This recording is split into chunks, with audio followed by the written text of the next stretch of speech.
이 시간 우리에게 주신 하나님 말씀 여러분 준비한 화면을 통해서 여러분 함께 같이 나누실 말씀은 출애굽기 20장 16절에 있는 말씀인데요. 구약성경 출애굽기 20장 16절에 있는 말씀. 여러분 성경책 가지고 계신다면 출애굽기 20장을 펼치시고 화면을 통해서 우리 함께 같이 읽어봅니다. 시작. 내 이웃에 대하여 거짓 증거하지 말라. 아멘. 자, 여기 있는 이 말씀, 여러분들 오늘 이 예배 드리시는 동안에, 이 말씀을 듣는 동안에 여러분의 마음속에 무거운 짐이 있다면 내려놓으시고 이 말씀 앞에 여러분 평안한 그 하나님이 주시는 은혜가, 또 깨닫는 은혜가 가득하실 수 있기를 축원합니다. 여러분 마음속에는 어떤 걱정이 있으십니까? 혹시 다양한 여러 걱정이 있으시겠죠. 어떤 분의 걱정은 제가 감히 그냥 상상으로 이런 걱정이 있는 분도 계실지 모르겠는데, 오늘도 예배 중에 핸드폰이 울리면 또 어떡하지? 네, 저는 전혀 그런 걱정 이제 안 합니다. 이 어느 나라의 속담 중에 제가 하나 좀 참 재미있으면서도 그 속담이 아주 그냥 그 마음에 탁 와닿는 속담 하나가 있어서 좀 여러분에게 소개를 하자면, 그 어느 나라인지 그렇게 여러분 특별한 나라는 아닌데 굳이 알고 싶다 하시니까 말씀을 드리면 티베트라는 나라의 속담이랍니다. 어떤 속담이냐면, 걱정해서 걱정이 없어진다면 걱정이 없겠네. 그럴듯한 속담 아닙니까? 제가 들을 때마다, 읽을 때마다 참 이 속담이 짧은 속담인데 지혜롭구나. 그렇죠. 여러분 걱정한다고 걱정이 없어지면 이 세상에 걱정할 일이 있습니까? 없습니까? 없지요. 그렇습니다. 걱정한다고 걱정이 없어지지 않는다는 얘기예요. 바라기는 오늘 예배를 통해서 여러분이 혹시라도 여러분의 인생에, 여러분의 가정 속에, 여러분의 삶의 터전 속에 어떠한 걱정이 있으시든지 하나님 앞에 다 맡기시고, 하나님께서 여러분의 인생과 가정과 여러분의 삶의 터전을 책임져 주시는 축복의 인생이 되시기를 축원합니다. 오늘 이 십계명의 이 말씀, 여러분 이 말씀은 짧게 축약해서 이해하자면, 내 이웃에게 거짓 증거하지 말라라는 이 말씀은 한마디로 말하자면 거짓말하면 안 된다라는 내용이시겠죠. 이 말씀의 내용은 그다지 어려운 내용도 아니고, 때로 실상은 우리가 살면서 지키려면 얼마든지 지킬 수도 있는, 충분히 이 말씀을 여러분의 삶에 적용한다면 나는 이 말씀을 지키려고 노력하고 있지, 때로는 이 말씀이 조금 부담이 될 때도 있지만 될 수 있으면 나는 이 십계명 중에 여기 있는 이 말씀만큼은, 이 9번째 말씀인 내 이웃에게 거짓 증거하지 말라라는 말씀은 내가 지킬 수가 있어 라는 생각을 가지실 겁니다. 그래서 굳이 이 말씀이 내 삶에 어떻게 적용이 될 수 있나 싶은 생각을 가지시겠지만, 한번 여러분 하나님이 또 이 십계명의 한 말씀을 통해서 저와 여러분에게 요새 이 시대를 살고 있는, 이 어려운 환난의 때를 살고 있는 저와 여러분에게 주시는 각별한 은혜는 과연 무엇일지 한번 기대해 보시죠. 자, 먼저 여러분에게 하나님께서 처음으로 인간을 만드신 이후에 그 첫 번째 인간인 아담에게 꼭 지켜야 한다고 가르치신 한 말씀이 있죠. 하나님께서 처음부터 10가지를, 또는 더 나아가서 구약시대에 613가지나 되는 그 처음부터의 그 율법 내지는 계율을 주신 게 아니었지 않습니까? 처음 하나님이 인간을 만드신 직후에 그 아담에게 하신 말씀을 우리가 한번 살펴보면, 자, 먼저 창세기의 말씀인데요. 자, 우리가 잘 아는 말씀이지만 한번 화면을 통해서 읽어보시죠. 창세기 2장의 말씀입니다. 창세기 2장 16절에서 17절입니다. 같이 읽어봅니다. 시작. 여호와 하나님이 그 사람에게 명하여 이르시되 동산 각종 나무의 열매는 내가 임으로 먹되 선악을 알게 하는 나무의 열매는 먹지 말라. 내가 먹는 날에는 반드시 죽으니라 하시니라. 아멘. 자, 여기 있는 이 창세기 2장에 있는 말씀 중에 2장 17절은 인류 첫 번째 사람인 아담에게 하나님께서 처음으로 주신 하나님의 명령입니다. 동산의 모든 과실을, 모든 열매를 다 너가 임의로 먹을 수 있지만 딱 하나 내가 너에게 명령한 것이 있으니 그게 뭐라고요? 선악을 알게 하는 나무는 일체 먹지 말아라. 이유는 뭐예요? 네가 먹는 날에는 어떻게 된다는 겁니까? 정령 죽을 것이다. 반드시라는 말은 기필코 그렇게 될 것이다 라는 말씀이시죠. 자, 아담에게 한 가지만 꼭 지켜라 라고 말씀을 하시는 거예요. 굳이 왜 한 가지만 지키는 것으로 하나님이 명령을 주셨을까 싶은데, 여러분 우리말 속담에 하나를 보면 열을 알지라는 말 들어보셔서 여러분 잘 아시죠? 이 하나를 보면 열을 안다는 속담은 되게 긍정적인 속담입니다. 그래서 그 어떤 사람이 좋은 한 가지의 장점이 있는 사람 같으면 그 사람은 다른 많은 것들도 잘할 것이다 라고 미루어서 그 사람을 이렇게 칭찬하는 듯한 그런 의미의 긍정적인 속담이에요. 그런데 그런 의미에서 성경 말씀 중에도 그 하나를 보면 열을 안다라는 의미의 말씀이 있더라. 그런 의미에서 하나님께서 아담에게 한 가지의 명령만을 명령하셨지만 그 한 가지의 명령을 잘 지키는 것을 보아서 아담이 하나님의 말씀을 잘 순종하는지 그렇지 않은지를 알겠다라고 하나님도 그렇게 여기셨나 봐요. 그래서 다른 건 다 괜찮으니까 한 가지만 잘 지키면 되지 않니? 라고 이게 아담에게 명을 하신 거죠.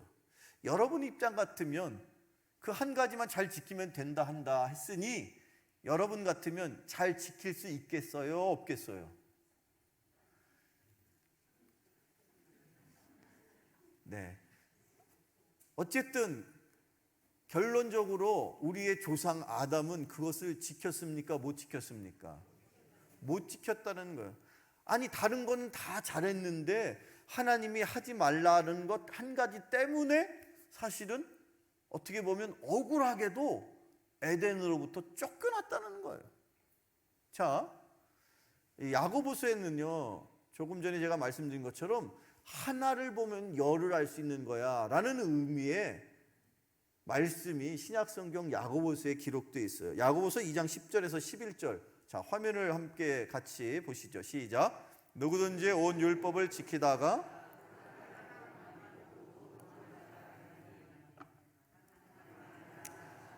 또한 살인하지 말라 하셨은즉 네가 비록 간음하지 아니하여도 살인하면 율법을 범한 자가 되느니라. 율법이 많은 것을 우리에게 요구하고 있지만 그거 하나라도 잘 지키지 못하면 나머지 것도 소용없는 거야. 그런 의미의 말씀이에요. 그래서 네가 간음하지 말라 했어, 또 살인하지 말라 했는데 그 둘 중에 하나만 안 지켜도 나머지 것을 안 지킨 것과 매한가지 아니냐.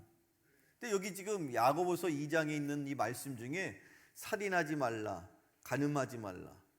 근데 사실 간음도 하고 살인도 했었던 구약시대의 위대한 왕 한 사람이 떠오르긴 해요. 이 말씀을 읽으면 이 이야기는 그 사람의 이야기인가? 라는 생각이 드는데 누굽니까? 다윗 왕이죠. 다윗 왕이 간음을 하고 그 간음한 여인의 남편을 불러서 그런 일을 심지어 우리가 알고 있는 위대한 그 왕, 지혜의 그 하나님 앞에서 참으로 칭찬을 들었던 그런 그 이스라엘 백성들이 지금도 여전히 그 이스라엘, 그 유대인들의 이스라엘의 나라의 그 상징인 국가에 있는 별이 이름하여 다윗의 별이거든요. 그러니까 유대인들의 입장에서는 민족의 영웅. 그런데 그 다윗조차도 간음도 하고 살인도 했더라는 것이죠. 이렇게 보면 결코 인간의 힘으로는 어찌할 수 없는 것 같아요. 율법을 지키려고는 하지만 그 율법 하나를 범하게 되면 나머지 많은 것조차도 범한 것이 되지 않느냐. 따라서 하나님께서 아담에게 뭐 많은 율법을 주신 게 아니에요. 단 한 가지만 지켜라. 선악을 알게 하는 그 나무는, 선악을 알게 하는 그 나무의 열매는 절대로 먹으면 안 된다. 그런데 문제는 그 한 가지를 지켰어요, 못 지켰어요? 못 지켰습니다. 아니, 한 가지도 못 지켰단 말입니까? 사실은 한 가지를 못 지킨다는 건 나머지도 못 지킨다는 얘기를 의미한다라는 게 바로 이 야고보서 2장의 말씀인 거예요. 어쨌든 그래서 하나님은 결국 그 아담이 죄를 하나님이 물을 수밖에 없으셨다는 거죠. 좀 더 구체적으로 그 아담과 관련된 죄를 범하게 되는 과정의 이야기가 창세기 3장에 기록되어 있습니다. 창세기 3장을 한번 같이, 3장 1절로 5절의 말씀인데요. 제가 한 절 읽고 여러분 한 절 읽고 같이 나눠서 읽어보겠습니다. 제가 먼저 읽겠습니다. 그런데 뱀은 여호와 하나님이 지으신 들짐승 중에 가장 간교하니라. 뱀이 여자에게 물어 이르되 하나님이 참으로 너희에게 동산 모든 나무의 열매를 먹지 말라 하시더냐.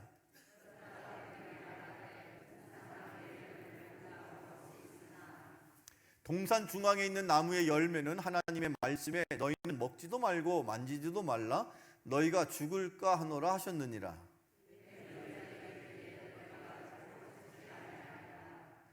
너희가 그것을 먹는 날에는 너희 눈이 밝아져 하나님과 같이 되어 선악을 알 줄 하나님이 아심이니라.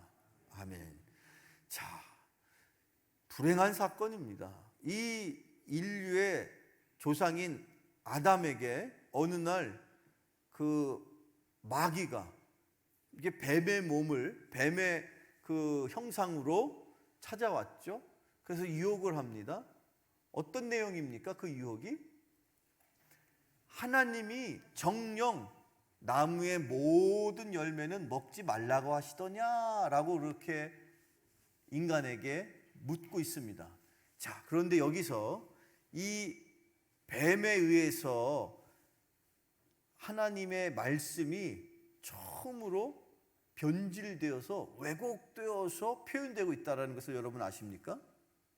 하나님께서 동산의 모든 것은 먹어도 된다고 말씀하셨죠. 다만 선악과만 먹지 말아라 했어요. 그런데 뱀은 그 내용을 살짝만 바꾸어서 그 인간에게 찾아가서 뭐라고 인간에게 물어봅니까? 과연 참으로 하나님이 창세기 3장 다시 한번 보세요. 창세기 3장 1절입니다. 창세기 3장 1절 화면을 통해서 읽어볼까요? 시작. 그런데 뱀은 여호와 하나님이 지으신 들짐승 중에 가장 간교하니라.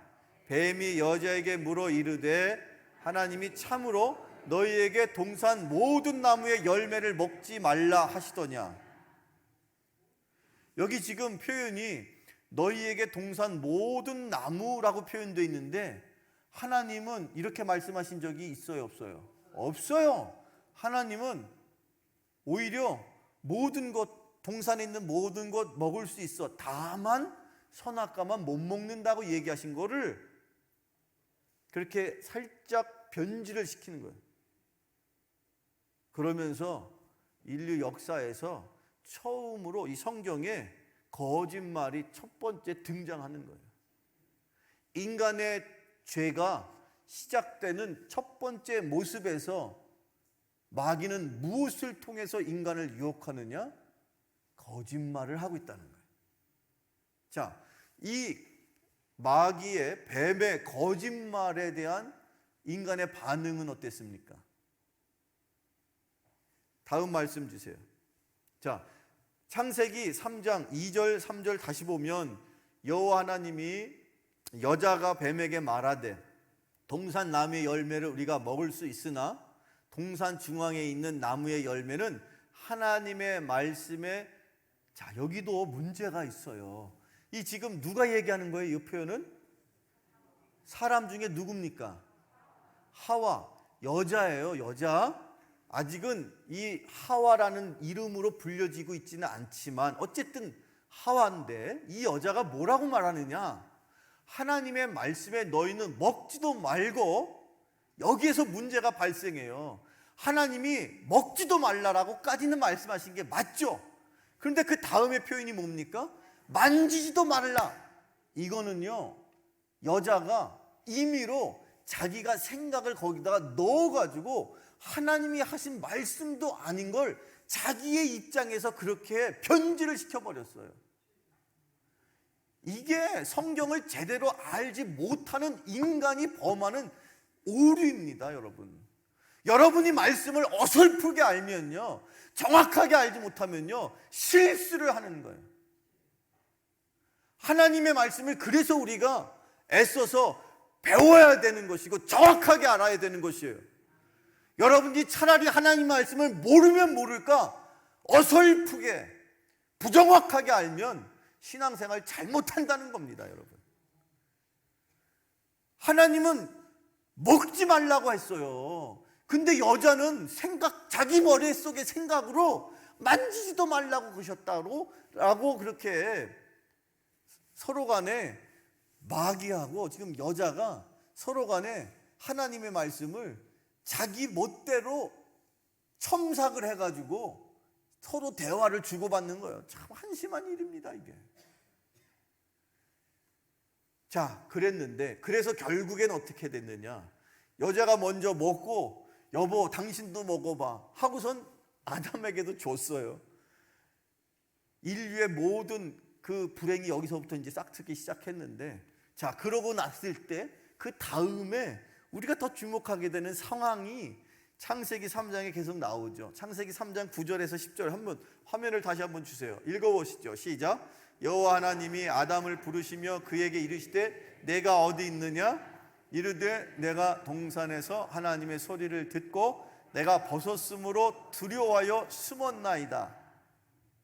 하나님이 과연 아담 또는 그 아내인 하와, 그 죄를 범한 그 사람이 어디에 있는지를 모르셨기 때문에 내가 어디 있느냐라고 부르신 걸까요?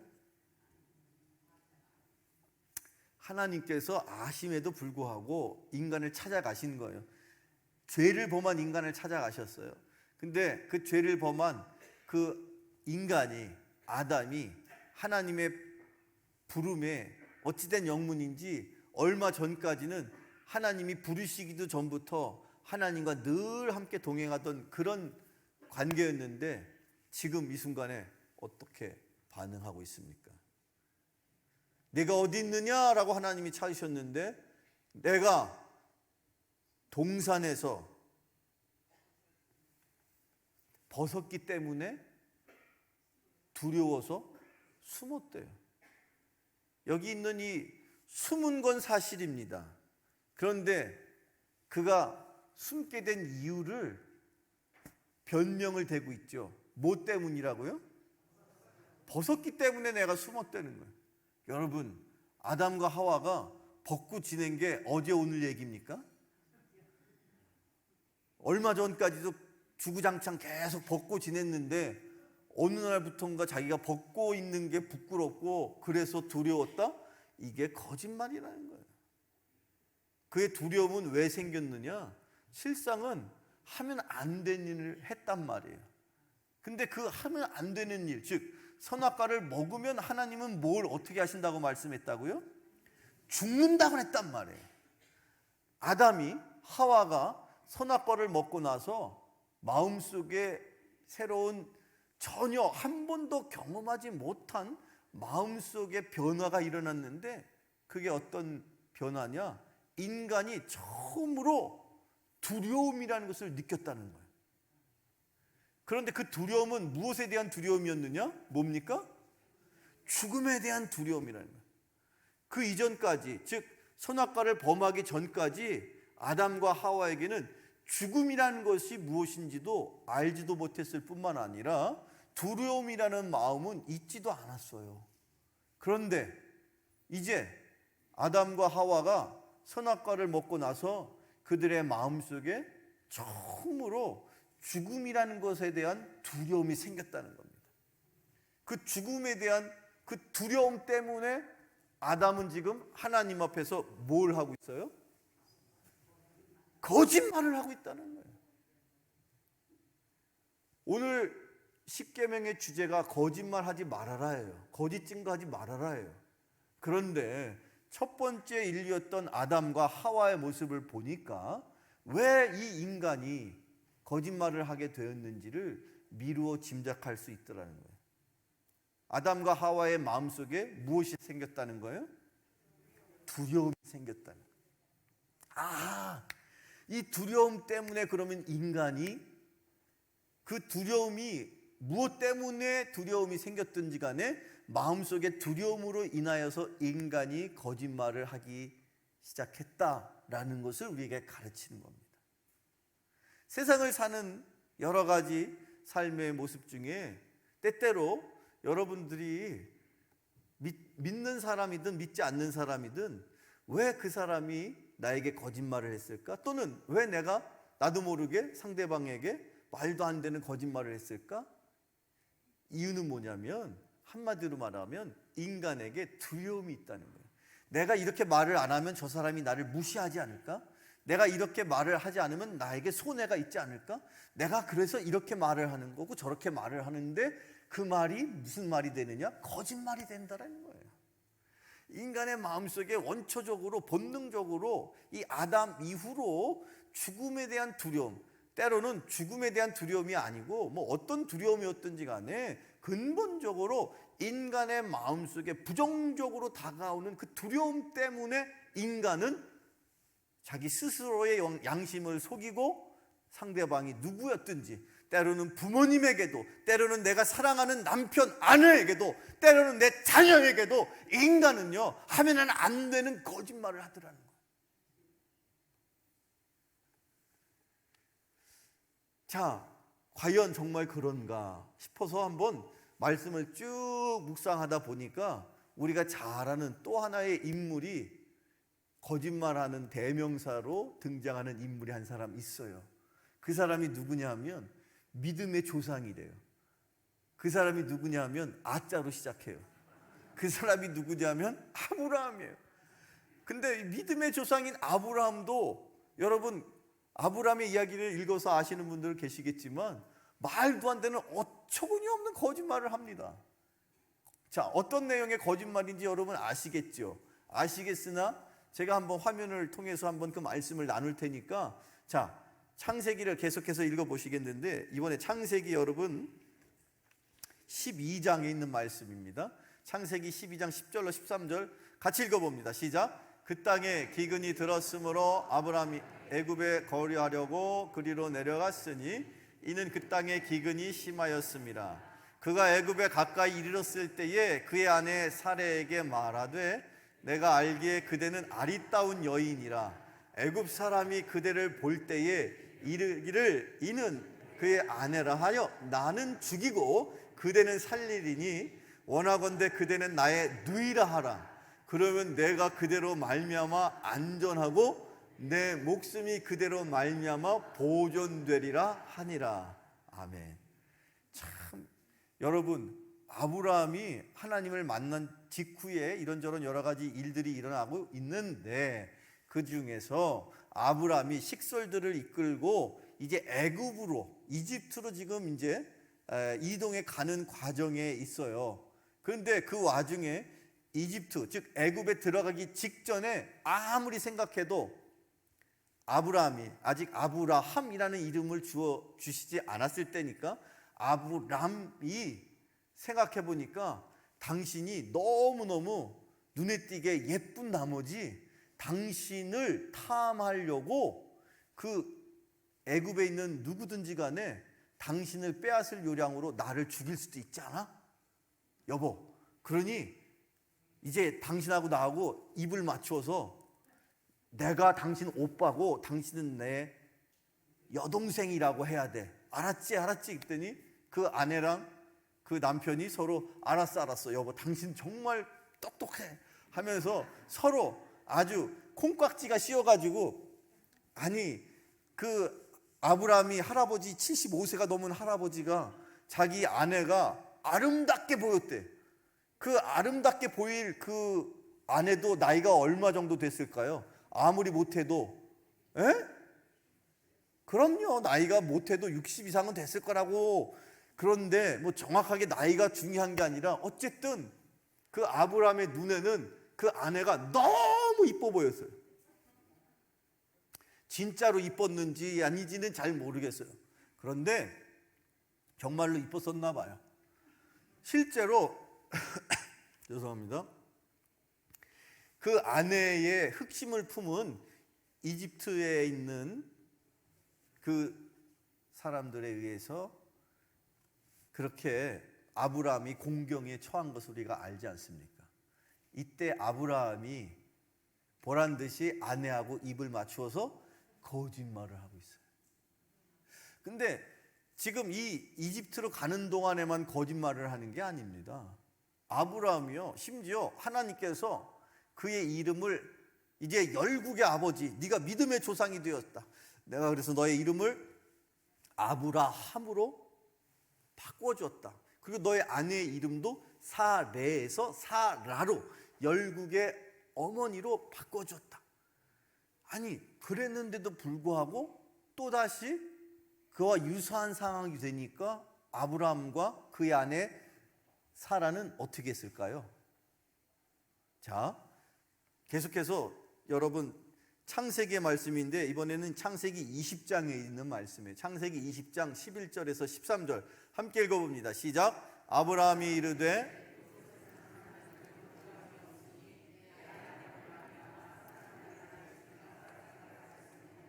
또 그는 정말로 나의 이복 누이로서 내 아내가 되었음이니라.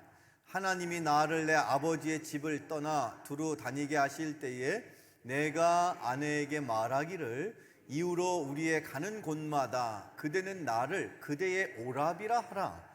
이것이 그대가 내게 베풀 은혜라 하였었노라. 아멘. 여기에도 지금 시간이 한참 흘렀어요. 어느 정도나 흘렀느냐면 어쨌든 아브람이라는 이름에서 아브라함으로 바뀌었단 말이에요. 아브라함이라는 이름을 주실 때가 무려 100살이 되었을 때야 비로소 아브라함이라는 이름을 주시거든요. 근데 그때에도 계속 정처 없이 떠돌이 생활을 하면서 이번에는 그랄이라는 이방 나라에 가서 이제 살 요량으로 지나가는 길에 살 요량으로 그날이라는 땅으로 들어가기에 앞서서 또 한 번 아내하고 서로 입을 맞추는데 이번에는 또 그럴듯한 핑계를 대는 게 사실 당신 따지고 보면 나의 친척 중에 그렇게 누구누구 삼촌의 딸이니까 나의 실제로 이복 동생이라고도 해도 되잖아 라면서 자기의 입장을 합리화시키면서 그러니까 우리가 거짓말을 하는 건 사실은 엄밀하게 보면 우리끼리는 거짓말은 아니잖아. 그렇지만 어쨌든 당신이 나를 위해서 그렇게 더 내 동생이라고 하고선 입을 맞추는 거예요. 자, 이 장면에서 또다시 아브라함은 무엇 때문에 그 아내하고 서로 거짓말을 하기 시작한 겁니까? 거기에 분명히 자기 입장을 써놨죠. 그랄 땅이라는 곳에 있는 사람은 여호와 하나님을 모르는 사람이고 따라서 그냥 무법천지에 있는 이방인들은 자기가 갖고 싶은 거 있으면 가지려고 온갖 악행을 하니 아마도 당신이 여전히 이쁘기 때문에 당신을 아내로 뺏어가려고 나를 죽일 수도 있으니까 이번에도 당신하고 나하고 입을 맞춰서 당신이 내 여동생이라고 해야 돼. 해봐, 오빠 해봐, 오빠. 이거는요 아무리 자기가 원래 당신하고 나하고 원래 이복 동생이긴 사실이지만 이 순간에 이미 아브라함의 마음속에는요, 죽음에 대한 공포와 두려움을 더 넘어서서 이제는 노골적으로 하나님 보실 때 아브라함이 여전히 아브라함의 인생과 그의 삶과 함께 하시는, 아브라함의 삶을 돌보시고 아브라함의 삶을 지키고 계시는 하나님의 보호하심을 그가 믿어요, 못 믿어요? 못 믿는 불신의 표현인 거예요. 거짓말은요, 죽음에 대한 두려움도 있지만 나를 돌보시는 하나님에 대한 불신에서 나온다는 사실이에요. 따라서 이 거짓말, 지금 아브라함이 또는 그 이전에 아담이 계속해서 인간이 갖고 있는 원초적인 두려움으로부터 시작해서 거짓말을 하더라는 거예요. 자, 예수님은 그럼 과연 거짓말에 대해서 어떤 가르침을 우리에게 주셨을까? 당시 유대인들을 향하여서 너희들이 거짓말을 하는 이유가 뭔지 알아? 하면서 한 번의 가르침을 주신 적이 있는데, 신약성경 말씀에 이렇게 기록되어 있어요. 신약성경을 한번 같이 읽어볼까요? 요한복음 8장 44절로 45절의 말씀입니다. 신약성경 요한복음 8장 44절로 45절입니다. 자, 같이 읽어보시죠. 시작. 너희는 너희 아비 마귀에게서 났으니 너희 아비의 욕심대로 너희도 행하고자 하느니라. 그는 처음부터 살인한 자요 진리가 그 속에 없으므로 진리에 서지 못하고 거짓을 말할 때마다 제 것으로 말하나니 이는 그가 거짓말쟁이요 거짓의 아비가 되었습니다. 내가 진리를 말함으로 너희가 나를 믿지 아니하는도다. 아멘. 여기 있는 이 요한복음 8장의 말씀은요, 예수님께서 당시 예수님을 모함하고 예수님을 계속 궁지에 몰아넣으려고 그렇게 호시탐탐 노리고 있는 유대인들을 향하여 주신 말씀이에요. 유대인들을 향하여 뭐라고 말씀하시느냐? 너희들이 거짓말하는 이유가 있다. 너희들이 자꾸 입 밖으로 그렇게 위선적인 표현을, 위선적인 말을, 가식적인 말을 하는 이유가 뭔지 알아? 외식하고 자꾸 너희들이 그렇게 정직하지 못한 말과 그런 행동을 하는, 그런 생각을 하는 이유인즉슨 너희 안에 무엇이 없다고요? 너희 안에 뭐가 없다고요? 진리가 없다는 거예요. 사랑하는 우리 드림 가족 여러분, 세상 사람들이 그냥 한두 마디 말하다 보면 아주 심심치 않게 그냥 흘러가는 말로도 거짓말을 하고 시건을 하고 속이고, 이 세상 사람들이, 물론 세상 사람들이 다 그렇다는 건 아니지만 세상 사람들이 그럴 수밖에 없는 영적인 이유는 무엇이냐면, 한마디로 말하면 그들 안에는, 믿지 않는 사람들 안에는 무엇이 없느냐? 진리가 없는 거예요. 반대로 저와 여러분에게는 무엇이 있어요? 진리가 되시는 예수님의 영인 성령께서 있음을 믿으십니까? 여러분 늘 항상 그렇게 고백하세요. 하나님 아버지 예수 그리스도. 따라서 해보시죠. 하나님 아버지 예수 그리스도. 그 두 가지 고백은 내 안에 누가 계시는 거예요? 성령님. 이 땅에 진리의 영으로 임하신 성령님이 내 안에 계신다는 분명한 확증이에요. 내가 그러기 때문에, 내 안에 성령이 계시기 때문에 때때로 나도 모르게 내가 저 사람이 나를 무시하면 어떡하지? 라는 그런 마음속에 부정적인 생각 때문에 나도 모르게 있는 척, 나도 모르게 아는 척, 나도 모르게 잘난 척, 나도 모르게, 여러분이 계속 아멘 할 때까지 저는 척을 해야 돼.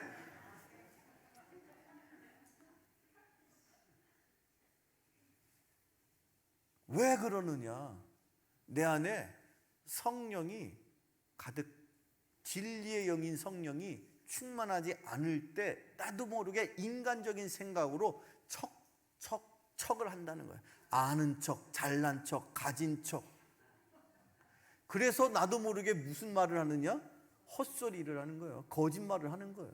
가식적인 말을 하는 거예요. 이게 예수님이 당시 유대인들을 향하여 너희들이 거짓말하는 이유야 라고 한마디로 정의를 내려주셨어요. 바라기는 여러분 안에 성령이 계심을 믿으십시오. 다만 성령이 그냥 계시는 것으로 그치질 않고 여러분의 삶이 성령에 의해서 이끌림 받는 성령 충만한 인생이 되기를 축원합니다. 그럴 때야 비로소 여러분들이 때때로 나도 모르게 여기까지 올라오는 그 잘난 척, 아는 척, 그렇게 척척하고 싶은 그 거짓된 마음의 생각을 내려놓을 수가 있는 거예요.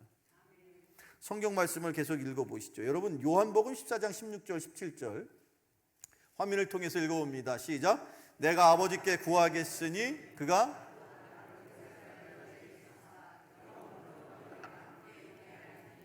그는 진리의 영이라 세상은 능히 그를 받지도 못하나니 이는 그를 보지도 못하고 알지도 못함이라. 그러나 너희는 그를 아나니 그는 너희와 함께 거하시며 또 너희 속에 계시겠음이라.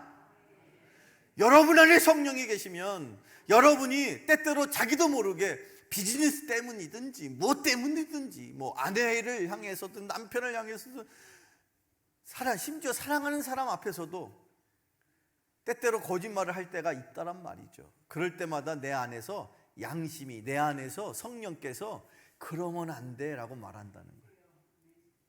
때때로 아내가 여러분에게 당혹스러운 질문을 하죠. 여보 왜? 김태희가 이뻐 내가 이뻐? 순간 여러분 당황합니다. 그러나 속으로 가정의 평화를 위해서 이 순간 내가 얘기를 잘해야 돼. 아니 김태희도 이쁘지만 당신이 더 이쁘지 라고 진실 아닌 진실을 말해야 될 때가 있습니다. 그럴 때는 오히려 성령께서 칭찬해 주세요. 괜찮아 그런 거. 그런데 그런 얘기가 아니라 정말 내가 해서는 안 되는 말을 하면요 내 안에서 성령께서 탄식을 하시는 거예요. 너 왜 그렇게 얘기해? 너 없으인 여김을 받는, 너 상대방이 너를 그냥 하찮게 여길까 봐 그렇게 있는 척했지. 너 안에 성령이 계시는데 네가 뭐 다른 사람 앞에 꿀릴 게 뭐가 있어? 돈이 조금 없다고, 배우지 못했다고. 아니 너는 누구보다도 내가 사랑하는 하나님의 자녀 아니냐. 성령께서 그 순간에 탄식하시는 거예요. 계속 말씀을 읽어보시죠. 요한복음 16장 13절의 말씀인데요, 신약성경 요한복음 16장 13절 읽어봅니다. 시작. 그러나 진리의 성령이 오시면 그가 너희를 모든 진리 가운데로 인도하시리니 그가 스스로 말하지 않고 오직 들은 것을 말하며 장래의 일을 너희에게 알리시리라. 아멘. 성령께서 임하시고 성령이 충만해지면요 그의 삶을 누가 이끌어 가신다고요? 성령께서 이끌어 가십니다. 바라기는 여러분의 인생 성령의 이끌림 받으시기를 축원합니다. 성령께서 여러분을 이끌어 가실 때 여러분의 인생의 길은 진리의 길로 나아간다고 성경은 말하고 있습니다. 성령께 이끌림 받는 인생이 세상을 향하여 누구를 향하여서도 담대한 마음으로, 두렵지 않은 마음으로 용기를 내어서 진실을 말할 수 있다는 거예요. 성경 말씀을 계속 읽어보겠습니다. 여러분 신약 성경 요한복음 20장 19절에서 22절 말씀을 한번 보실까요? 같이. 자, 여기 준비된 화면을 통해서 읽어보세요. 시작. 이날 곧 안식 후 첫날 저녁 때에 제자들이 유대인들을 두려워하여 모인 곳에 문들을 닫았더니 예수께서 오사 가운데 서서 이르시되 너희에게 평강이 있을지어다. 이 말씀을 하시고 손과 옆구리를 보시니 제자들이 주를 보고 기뻐하더라. 예수께서 이르시되 아버지께서 나를 보내신 것 같이 나도 너희를 보내노라. 이 말씀을 하시고 그들을 향하여 숨을 내쉬며 이르시되 성령을 받으라. 아멘. 여러분 성령을 받으셨습니까? 여러분 안에 성령이 충만하십니까? 예수님이 십자가에 달려 돌아가신 그 순간, 그때 이후로 제자들이 두려워하기 시작하고 무서움으로 덜덜덜 떨면서 야 우리도 예수님처럼 저렇게 죽는 거 아니야? 그런 생각으로 다 여기저기 마치 쥐구멍에 쥐가 들어가듯이 숨어버렸어요. 안타까운 현장이죠. 그때 예수님께서, 부활하신 예수님께서 직접 그 두려움에 떨고 있는 제자들을 찾아가십니다. 그러면서 제자들에게 너희들 내가 이렇게 부활했어. 두려워하지 마. 내가 너희들에게 세상이 줄 수 없는 평안을 주노라. 그러면서 예수님께서 제자들을 향하여 무엇을 받으라고 그래요? 성령을 받으라. 성령을 받은 사람은요, 마음속에 그 두려움을 떨치게 된다는 거예요. 제자들 앞에 예수님께서 무엇을 주시려고 오셨다고요? 성령을 받으라고, 성령을 주시기 위해서 오셨다는 거예요. 여러분 안에 성령이 충만해지시기를 축원합니다. 성령이 충만할 때에 여러분의 삶 속에 비록 가진 것이 부족하고 배운 것이 부족하고 잘난 구석이 아무것도 없는 것처럼, 세상 많은 사람 앞에 없이 여김을 받는 것처럼 그렇게 보일지라도 내 안에 성령이 계시면 담대할 수 있어요. 그래서 주님께서, 예수님께서 친히 제자들에게 평안을 선포하시고 성령을 받으라고 명하신 다음에, 그리고 나서 어떻게 하셨어요? 세상으로 나가라. 여러분이요, 이제 오늘 주일 이후에 일주일을 이제 세상을 향하여 나가실 때에 성령 충만해지시기를 축원합니다. 성령과 동행하는 인생 되기를 축원합니다. 성령이 임하실 때에 여러분이 담대함을 얻고 세상을 향하여서 예수 그리스도가 인류의 구원자이십니다, 참되게 증언할 수 있는 줄로 믿으시기를 바랍니다. 주님께서 성령을 보내실 때에 우리에게 그렇게 말씀하셨습니다. 너희가 성령을 받으라. 담대함을 얻고 세상 끝날까지 진실된 나의 증언자의 삶을 살게 될 것이다. 오늘 마지막 말씀입니다. 신약성경 사도행전 1장 8절 말씀 한번 같이 나누겠습니다. 신약성경 사도행전 1장 8절 읽어보실까요? 시작. 오직 성령이 너희에게 임하시면 너희가 권능을 받고 예루살렘과 온 유대와 사마리아와 땅끝까지 이르러 내 증인이 되리라 하시니라. 아멘. 마음속에 인간적인 두려움 때문에 세상을 향하여 때때로 나도 모르게 거짓말을 하고, 때때로 진실을 내가 내려놓고 살아왔던 나의 어리석음을 이 시간 주님 앞에 회개하십시오.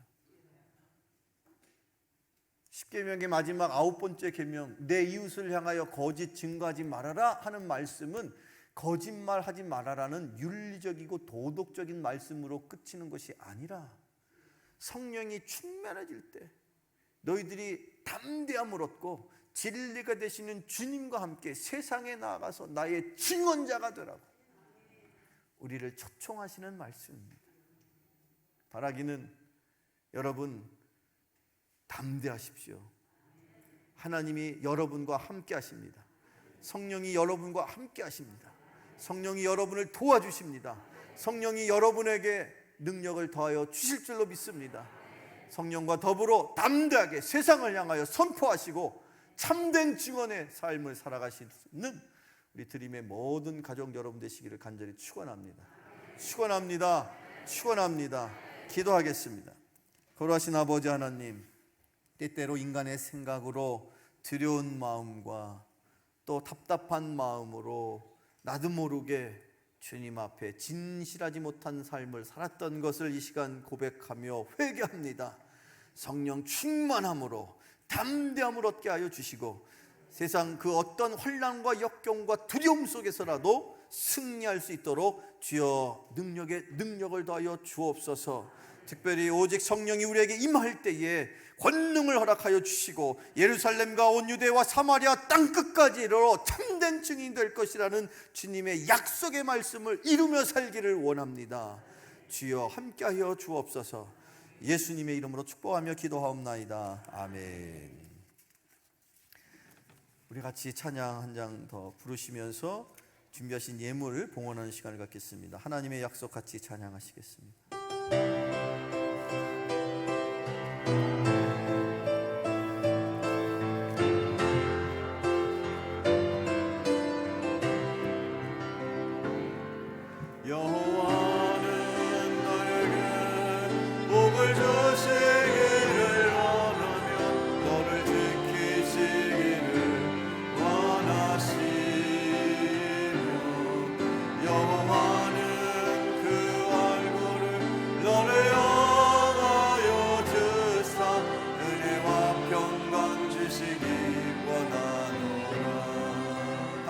여호와는 너에게 복을 주시기를 원하며 너를 지키시기를 원하시며 여호와는 그 얼굴을 너를 향하여 드사 은혜와 평강 주시기 원하노라. 너를 보배롭고 존귀하게 여기시는 하나님이 내 삶 속에서 이 약속을 진실하게 이루시오니 땅에 기름진 것으로 하늘에 신령한 것으로 너를 복주시고 지키신 하나님이 너의 영원 잘되도록 은혜 베푸시며 평강으로 인도하시니 땅에 기름진 것으로 하늘에 신령한 것으로 너를 복주시고 하나님이 너의 영원 잘되도록 은혜 베푸시며 평강으로 인도하시니. 아멘. 거룩하신 하나님 아버지, 오늘 거룩한 주일에 저희들을 주님 전에 불러 모아 또한 신령과 진정의 예배를 드리게 하시니 감사와 찬양을 올려드립니다. 이 시간 주님께서 저희들에게 베풀어 주신 은혜와 축복에 감사하여 빈손으로 나오지 아니하고 소중한 물질을 주 앞에 올려 싸우니 주여 기쁘게 받아 주시옵소서. 또한 특별히 원 없기는 이 예물이 쓰여지는 곳곳마다 하나님의 나라와 복음의 역사가 일어나는 축복의 물질 되게 하여 주옵시고, 이 땅을 살아가는 동안에 저희들의 삶의 필요를 아시는 주님께서 풍성하고 넉넉한 인생의 은혜를 더하여 주시옵소서. 복의 근원이 되시는 예수 그리스도 이름으로 축복하며 기도하옵나이다. 아멘. 우리 이제 다 같이 일어나셔서 마지막 파송의 찬양 부르신 후에 축도함으로 예배를 마치겠습니다.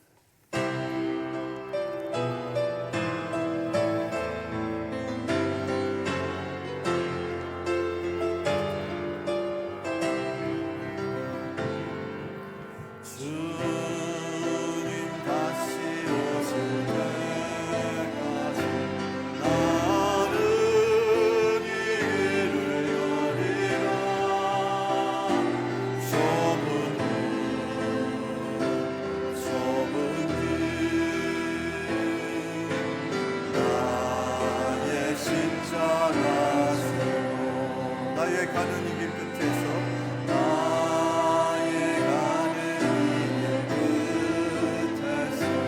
나는 주님을 보리라.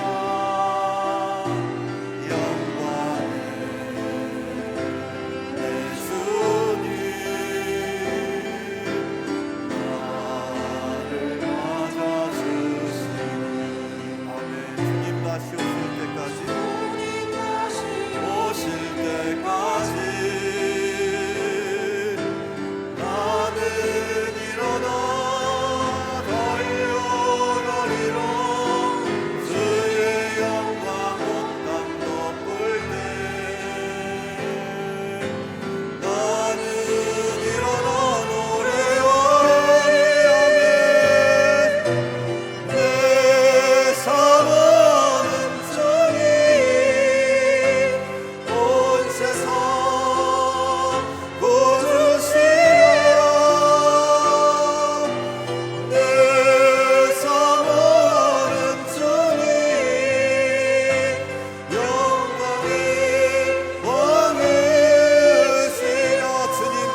오실 때까지, 주님 다시 오실 때까지 나는 일어나 달려가리라. 주의 영광 온 땅 덮을 때 나는 일어나 노래하리라. 나는 일어나 노래하리. 더 높이 두 손 들고 찬양하시겠습니다. 사모하는 주님, 온 세상 구주십니다. 주여 이 땅 가운데 임하시옵소서.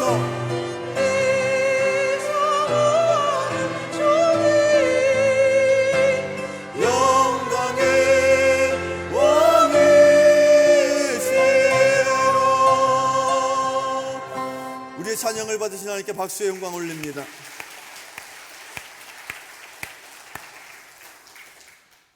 이 시간에 우리 잠시 기도하기를 원합니다.